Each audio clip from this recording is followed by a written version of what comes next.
Dari 248 tahun sejarahnya, Amerika Serikat telah berperang selama lebih dari 225 tahun. Jika Amerika adalah seorang manusia, ia menghabiskan 90% umurnya dalam perkelahian.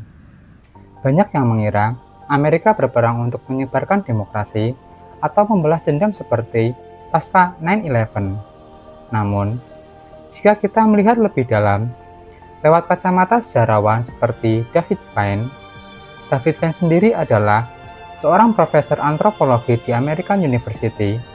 Dalam bukunya yang berjudul The United States of War, kita akan menemukan bahwa perang bagi Amerika bukan sekedar pilihan kebijakan, melainkan bagian dari desain sistemnya. Kenapa Amerika seolah tanda kutip kecanduan berperang? Mari kita bedah.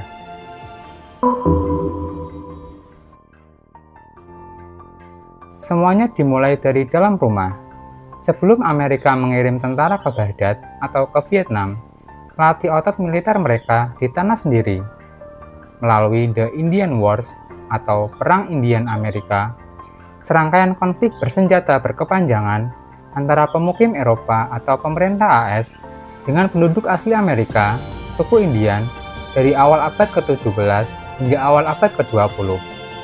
Amerika belajar bahwa pertumbuhan ekonomi membutuhkan tanah, dan tanah didapat melalui penaklukan militer.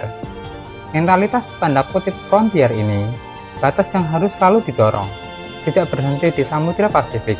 Setelah tanah di benua Amerika habis, mereka mulai melihat ke luar negeri, Filipina, Kuba, hingga Hawaii. Perang menjadi cara utama Amerika untuk menjadi negara adidaya. Polanya selalu sama, amankan wilayah, bangun pangkalan, perluas pengaruh. Inilah poin kunci dari David Fine. Amerika memiliki sekitar 800 pangkalan militer di 80 negara. Sebagai perbandingan, Inggris, Prancis, dan Rusia jika digabungkan hanya memiliki sekitar 60 pangkalan di luar negeri. Masalahnya, pangkalan ini bukan hanya untuk pertahanan. Pangkalan militer ini berfungsi sebagai tanda kutip batu loncatan. Semakin banyak pangkalan yang Anda miliki, semakin mudah bagi politisi di Washington untuk memilih opsi militer daripada diplomasi. Pangkalan militer menciptakan lingkaran setan. Kehadiran tentara AS di tanah asing sering memicu kebencian lokal, ketegangan dengan negara tetangga, memicu konflik, dan akhirnya memicu perang baru untuk tanda kutip mengamankan pangkalan tersebut. Kita tidak bisa bicara perang tanpa bicara uang. Ada istilah bernama Military Industrial Complex. Istilah ini pertama kali diperingatkan oleh Presiden Amerika Eisenhower pada tahun 1961. Dalam pidato perpisahannya, Eisenhower mengatakan bahwa Amerika harus berhati-hati terhadap kekuatan baru yang sangat besar. Sebuah aliansi antara militer, pemerintah, dan perusahaan senjata. Di Amerika, jutaan lapangan kerja dan ribuan perusahaan bergantung pada kontrak militer. Setiap rudal yang ditembakkan adalah pesanan baru bagi pabrik senjata. Akibatnya, ada tekanan besar dari pelobi di Washington agar anggaran militer tetap naik. Ketika alat perang Anda begitu mahal dan canggih, muncul dorongan untuk menggunakannya. Seperti kata pepatah, jika Anda hanya punya palu, semua masalah terlihat seperti paku. Era 2000-an adalah puncak dari sistem ini. Perang melawan teror atau War of Terror menjadi alasan untuk intervensi tanpa batas. Irak diinvasi atas dasar klaim senjata pemusnah massal yang ternyata bohong.